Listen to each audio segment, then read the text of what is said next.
welcome to the Diplomat.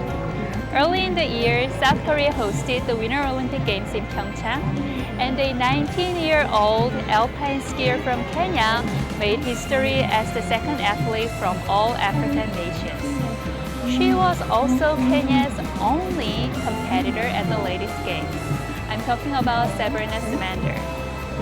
Behind her accomplishment, Korean company also supported her to train and take part in the Olympics. I believe it was a true embodiment of Olympic spirit. So today on The Diplomat, we are going to meet Kenyan Ambassador to Korea, Mohamed Gello, to learn more about Kenya, the financial and technological hub for East Africa.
Ambassador, it's a great honor to meet you. Thank you for joining us today. Thank you for having me, and I want to thank Arirang for this opportunity. So Alpine skier Sabrina Simader, Africa's snow leopard, she made history by participating in the Winter Pyeongchang game for the first time as women athlete. And I heard that you were actually in Pyeongchang. How did you feel at that moment? Well, it was a very proud moment for us because first we are not known for Winter Olympic Games, and Sabrina was the first Kenyan woman to participate in Alpine skiing. So for us that was a great moment, a great history. And occurring in Korea where I was an ambassador, it was a great honor for me to be part of that history-making event. But more importantly, it was the first time I was attending an Olympic event. So it was a first for me. So I would say it was a very important occasion for me. And we were very surprised because Sabrina received a lot of support from the audience, from all, Koreans, foreigners, and everybody. And I think it's because of the fact that it was unique. An African participating in Alpine skiing. I think that was an amazing feeling for all of us, yes. As you just mentioned, I believe she inspired people, a lot of people around the world, and I believe it was even more special for Kenyans. It was, yes, because of the fact that being the first lady, being a lady participating in an event that we are not known for. And I think it weighed on her because she was carrying the whole country with her on her shoulders. Yeah. A young girl, about 19 years, so I think it was history for all of us, for her, for the country, and I think for Pyeongchang Olympic also. Right. So you started your tenure in Korea from 2015, Yes. and how has been your life in Korea? I have enjoyed every bit of my stay in Korea. 3.5 years, amazing, absolutely wonderful. I keep saying that, yes, I prepared myself to come to Korea, read about Korea. It was the first time I came to Korea. But I think when I came here and I settled down, it was all a surprise in the sense that Korea, more than any other country, has excited me because of your history, because of your transition from a poor country to a rich country. your multicultural aspect. I have to admit that when I look at a Korean, I find something very unique about your character. You're very welcoming, you're modest. You want to express and share your culture. And every moment of it, I have enjoyed my stay here. Looking back on your stay, what was the most memorable moment? I think many things have been memorable. The first time, probably, I went to a city down in southeast. I can't remember the name, where bibimbap is done. Jeonju, yes. Yeah. I had my first bibimbap in Jeonju. I'll never forget that. And I fell in love with bibimbap. So really, bibimbap is one of my favorite food, and of course, bulgogi. It's also something I love. But now I'm more in love with Korean barbecue. So I never miss, I don't go 2 weeks without going for a Korean barbecue. But yes, one of the memorable things I won't forget is to attend Olympic for the first time. That will remain. But I think my experience is based on the everyday contact I have with people, with Koreans, whether in a hotel, whether in a shop, going to the market. It's always a wonderful experience. So I've enjoyed everything in this country. Yes. Great. What's the image of Korea and Koreans among Kenyans? We have about 250 Kenyans in this country. Majority, over 95% are students. I don't think they will have wished to go to another country except Korea. And it goes back to what I mentioned, that because probably of your history, having transitioned from a country that was underdeveloped and poor to what you are, many of the people whom they come in contact are people who understand what a student from developing world comes from. So they receive a lot of help, a lot of assistance. So for them, I think this was the best experience that they have. But more importantly, as I mentioned, you are a country of multi-religious. You have all, we are basically a Christian country. So there is an element that makes Kenya and Korea very similar. We are multi-ethnic, but we are also a multi-religious country. I am a Muslim. I went through Catholic schools. So this multicultural exposure in a society is very important, and that's why many of them feel very much at home in Korea. From what you just mentioned, I feel like Kenya and Korea shares a lot of similarities. Can you elaborate a little bit more about that? Yes, we do share quite a lot of similarities in the sense that, because of the fact that Korea, not many years back, was where Kenya was, and you chose quite a lot of a route for development. But I think where the similarity comes from is the fact that both countries put a lot of premium on human resources. And Kenya is not a very rich country in terms of natural resources. Our development is because of the fact that we spent more money. Actually, the largest amount of money goes to education. So in that case, I think the focus on human resource, we have a lot of similarity in that. And it's not surprising that Kenya was among the first country, Korea, to open an embassy. Less than 2 months after our independence, Korea opened its embassy in Nairobi. And that is because of the fact that there was some similarity as far as the two countries are concerned. But of course, your transition from agriculture through what you have gone through is what we are trying to do now, trying to understand how Korea got it right and why we didn't follow your path. I heard that Kenyan embassy was opened in 2007, and you mentioned that it should have opened earlier. Yes. Why? I regret that we did in 2007, and I was at the Ministry of Foreign Affairs when we decided to open the embassy in Korea, and I was among those who supported the idea of opening the embassy in Korea.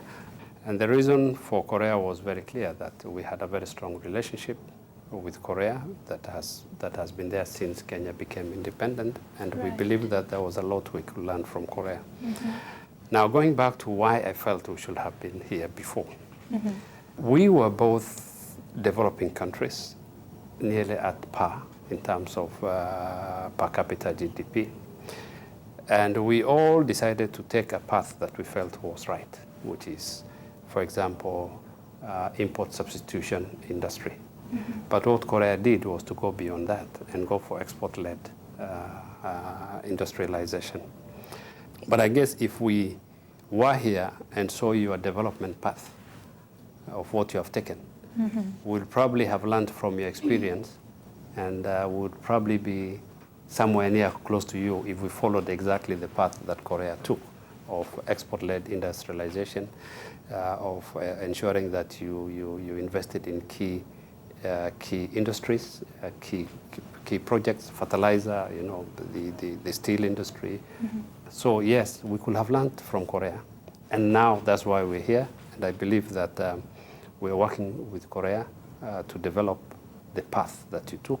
For example, right now we are working with the Ministry of Trade and Industry and Energy of Korea, MOTI, to develop Korea-style industry park, learning from what Korea did. So you can imagine if we were here a long time ago, we'll be very far. So Korea and Kenya established diplomatic ties in 1964. In which areas do you hope to see more exchanges and cooperation between two countries? There are already, of course, areas where we have asked that we cooperate, because when you look at the little resources we have and Korea's technological and creativity, if we bring this together, we should be able to do well. One of course, of the areas of cooperation is to learn from Korea. And Korea is among the very few countries in the world that wants to share its knowledge through what you call knowledge sharing program. And I think Korea has rightly said, it's not an issue of money. It's an issue of helping a friend to learn and do as well as you have done. So I think knowledge sharing has been a critical element of Korea's assistance to developing country, and I believe that is the best thing to do. As I mentioned to you, we are working with Korea to develop an industry park near Nairobi. It is a Korea-style industry park. Yes, there are many areas of cooperation between us and Korea. As I mentioned again, you are very strong in IT, and Kenya has innovated IT to solve a problem. For example, our mobile money system was the first in the world.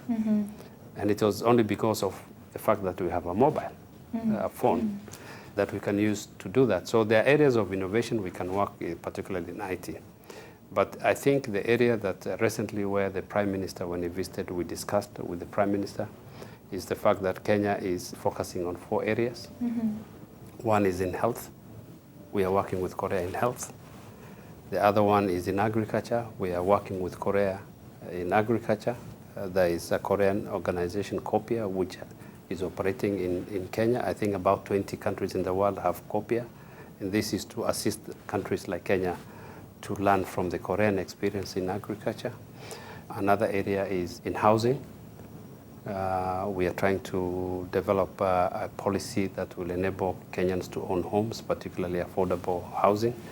And my president, the Prime Minister, discussed, and I think we are looking at ways for us to work together to achieve this. But most importantly, manufacturing sector. And I had mentioned earlier, Korea is already ahead of all the other countries. It is the country that is helping Kenya to develop an industrial park, and it's very advanced. So I can say, as far as that is concerned, Korea is way ahead of everybody else. So yes, there are a lot of areas for us to cooperate, not forgetting that Koreans love a lot of coffee. And I think we are a producer of one of the best coffees in the world. Right. So in agriculture, in products like tea, coffee, and tropical fruits, we have opportunities to broaden and deepen those relationships with Korea. I see. Now let's switch our topic to culture. Africa is famous for its multifaceted culture, yet I feel like it's not very well treasured in Korea yet. And I heard that you took part in Seoul Friendship Festival, so let's take a look at that moment. Thank you.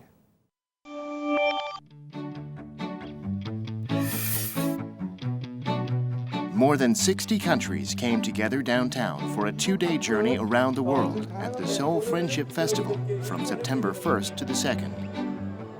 Established in 1996 in celebration of Seoul Citizens' Day, the 22nd edition of the annual festival spotlighted the delicacies, cultures, and tourism of the participating nations. Performances on stage and kiosks offered a variety of multicultural delights to the crowds of people from all around the world. I like to learn about other countries' culture. It's so interesting, I think. African countries also joined the celebration. Amazed by the diverse culture of Africa, their booths got huge crowds of visitors throughout the 2-day festival. Kenya, in particular, is a country blessed with natural beauty and stunning wildlife. Wooden artifacts and handmade accessories, epitomizing those traits, offered a rare glimpse of authentic Kenyan culture. That awe-inspiring beauty garnered a lot of attention indeed. 여기 여러 나라가 같이 있어서 뭐 여기에 기념품이나 그런 것도 살 수 있어서 좋았고 그래서 재미있었던 것 같아요. 퍼레이드도 재밌고. Ambassador Gello was on hand to personally introduce Kenyan culture to visitors, including Seoul Mayor Park Won-soon and his fellow diplomatic envoys, creating a moment of unity in the name of culture. It's great. So many items. The event was a wonderful opportunity to experience the world's great cities, not only for Korean citizens, but for visitors from other countries too. I love it. I think it's wonderful that people come together from all over the world to enjoy here in Korea. So I'm having a lot of fun. I've tried a lot of different foods, and I've had a chance to purchase some items from different cultures that I wouldn't necessarily have a chance to if I didn't go to the country. So it's been very, very enjoyable for me. The Seoul Friendship Festival 2018 brought the world closer together through the medium of culture. It will continue to strengthen Korea's ties with other nations and help create harmony in the world.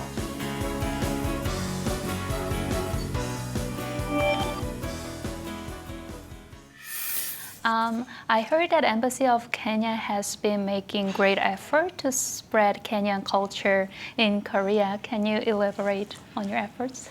Yeah, we do that. We participate in many events like the Seoul Friendship Festival. We have Seoul Africa Festival, which usually takes place during Africa Day. We go as far as Busan and other cities to participate in cultural activities through dance, music, through selling of artifacts, food. And I think the most important is to bring people together to know each other. So I think one area that I didn't mention earlier of cooperation with Kenya and Korea is really, at the end of the day, the most sustainable thing is to bring the people closer to each other. When people know each other better, then you understand what is good in every culture. I would have read about Korea and think I know, but when I came here, I would never have experienced the kind of joy I got when I went and had my first baby bump.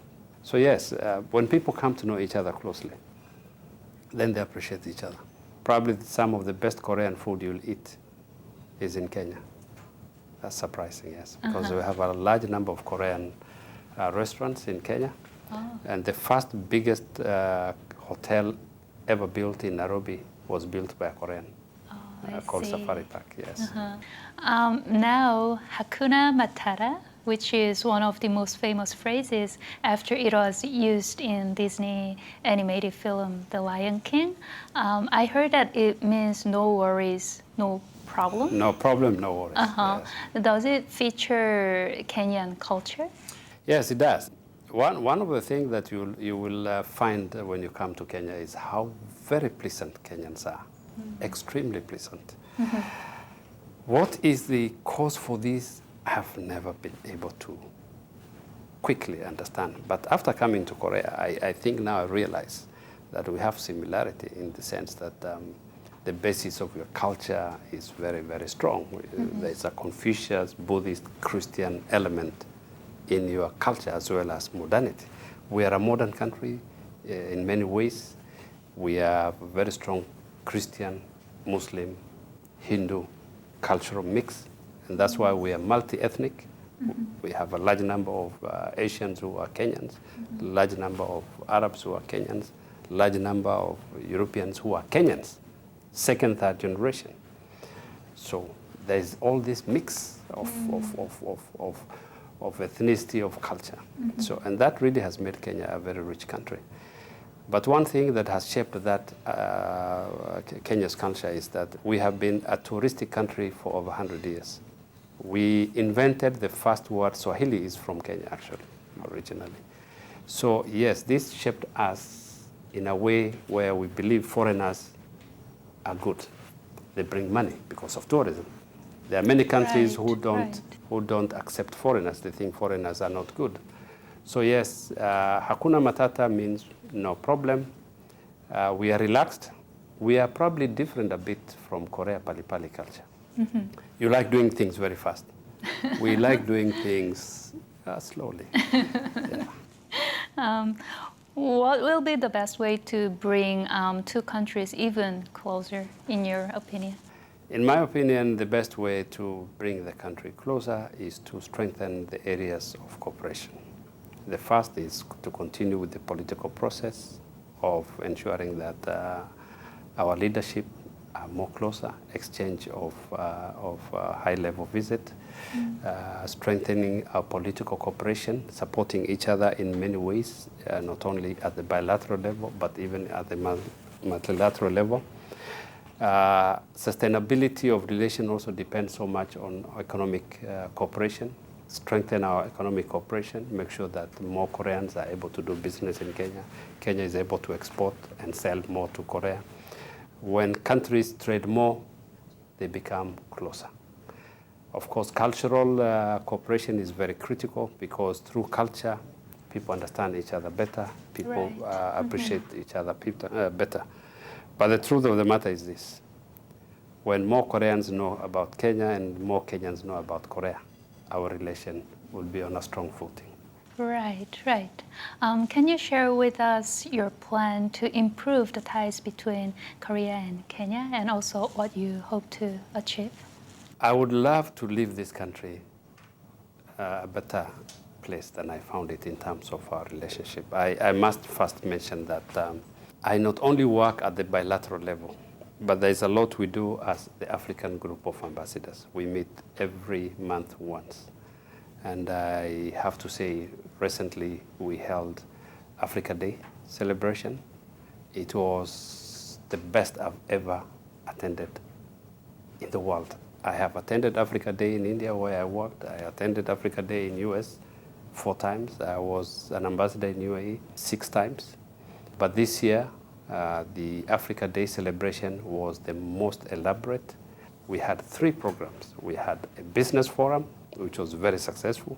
We had a cultural program, like what you are seeing now, the Seoul Friendship, something similar to that. And then we had an evening reception. It was absolutely well received.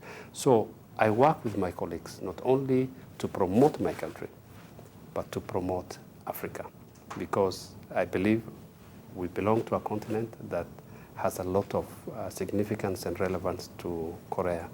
So mine is to make sure that not only do Koreans understand Kenya better, but also understand Africa and the potential. I believe the continent of the future is Africa, but the future has already arrived. So Korea has to be in Africa, and in a very big way. I see. So this will be my last question for you.